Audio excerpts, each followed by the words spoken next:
Ayan na. Ayan. Nahanap namin, tagpuan namin. Oo nga. Okay. Nakarating na kami dito sa anong lugar yan? Villa Rogelia Family Resort. Yan. Ito ba nagsasabi na resort? Okay. Lalakad-lakad kami dito. Maganda pala dito. Nasa city ka na pero ang ambience mo, ang lugar ay bundok pa. Para kang nasa yun o, tingnan mo. Para kang nasa probinsya. Province. Yan. Mapuno. Yan, diba? Yan, naglalakad-lakad lang kami. Naka 1 kilometro na kami galing ng bahay. Medyo malaylay na rin. Oo, yun. Malawak din pala itong resort na ito. Kaya wag ng Villa Rogelia. Oh, may mga apartment dito sa kabila kanan. Pero itong malaki yung resort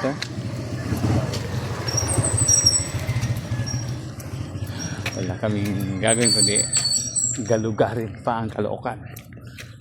Caloocan na malapit sa amin, North Caloocan.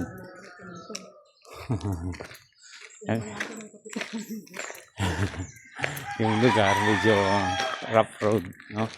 Wala kang simento makita. Yan, rough road yan. Pero may mga malalaking bahay tulad niya, no? Malaki na siya. Ang ganda. Yan.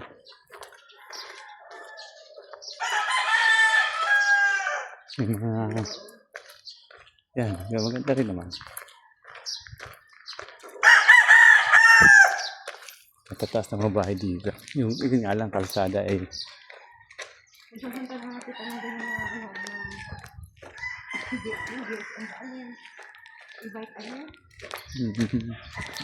taxi,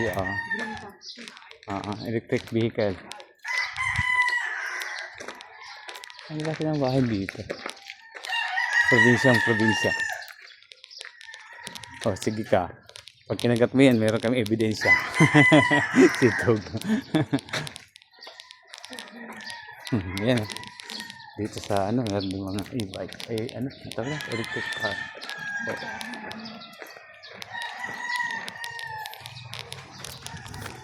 Kaya kami lalabas dito kung pupunta.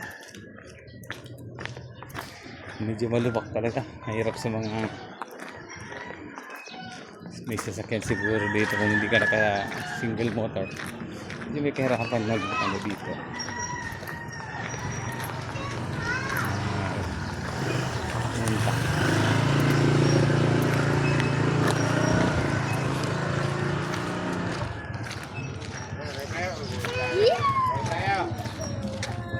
Yan, maganda rin mabahay sana. Maliit lang. Pero kahit ginawang tatlong saan, tabi.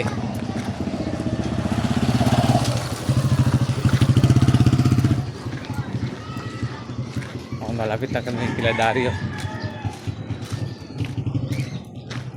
Oo nga, kila Dario na ito Miramonte. Diba?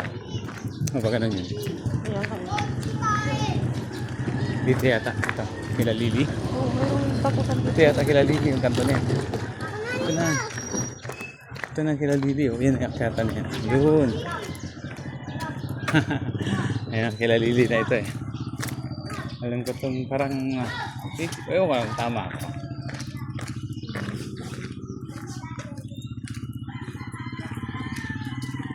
Ito ba yan? Hindi. Mali.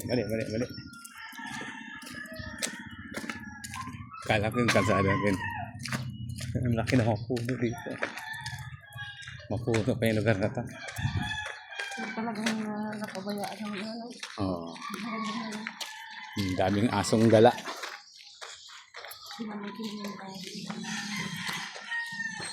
Yan, daming asong gala, mga siga. Sila yung mas marami kaysa sa tao.